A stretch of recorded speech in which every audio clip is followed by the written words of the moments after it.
Dinas Ketahanan Pangan Pertanian dan Perikanan Banjarmasin melakukan pemeriksaan kesehatan hewan potong menjelang Idul Adha 1440 Hijriah. Pemeriksaan kesehatan sapi ini dilakukan untuk menjaga kualitas dan kesehatan hewan kurban wayah Hari Raya Haji nanti.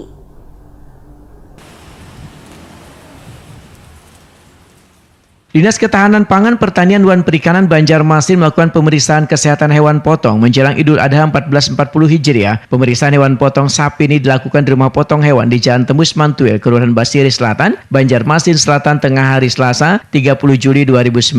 Pemeriksaan kesehatan sapi ini dilakukan untuk menjaga kualitas dan kesehatan hewan kurban wayah Hari Raya Haji nanti. Medika Veteriner Dinas Ketahanan Pangan Pertanian dan Perikanan Banjarmasin, Dr. Hewan Anang Dewi Jatmiko Takuni Primatipi dengan diadakannya pemeriksaan kesehatan hewan kurban antemortem atau sebelum disembelih, maka akan membuat warga yang akan membeli sapi merasa yakin dengan hewan kurban yang akan dikurbankan. Menurut Dr. Hewan Anang Dewi Jatmiko, pemeriksaan sapi yang masuk di penampungan ini meliputi dari pemeriksaan umur, mengecek melalui gigi dan memeriksa pada bagian mata juga fisik luar. Jika sapi tersebut di bawah umur 2 tahun, maka akan diperkenankan dijadikan hewan kurban. Namun dalam pemeriksaan hewan sapi ini, ujar Dr. Hewan Anang Dewi Jatmiko, secara umum sehat, tapi ada sapi yang ditemukan kelelahan akibat perjalanan wayah pengiriman. Sejauh ini dalam pemeriksaan hewan kurban, ujar Dr. Hewan Anang Dewi Jatmiko, karena ditemukan penyakit yang menular pada sapi.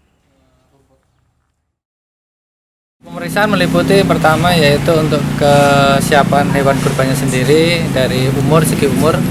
Jadi biasanya kita periksa dari struktur giginya. Kalau memang struktur giginya sudah menunjukkan umur di atas 2 tahun, kita sarankan untuk bisa dijadikan hewan kurban. Kalau memang belum ada 2 tahun ya kita arahkan untuk konsumsi pribadi. Kalau dari segi cacat fisik dan segala macamnya gimana, Dok? Untuk cacat fisik selama ini pemeriksaan ini tidak ada ditemukan, cuman hanya ada luka-luka kecil karena proses pengiriman lewat kapal laut.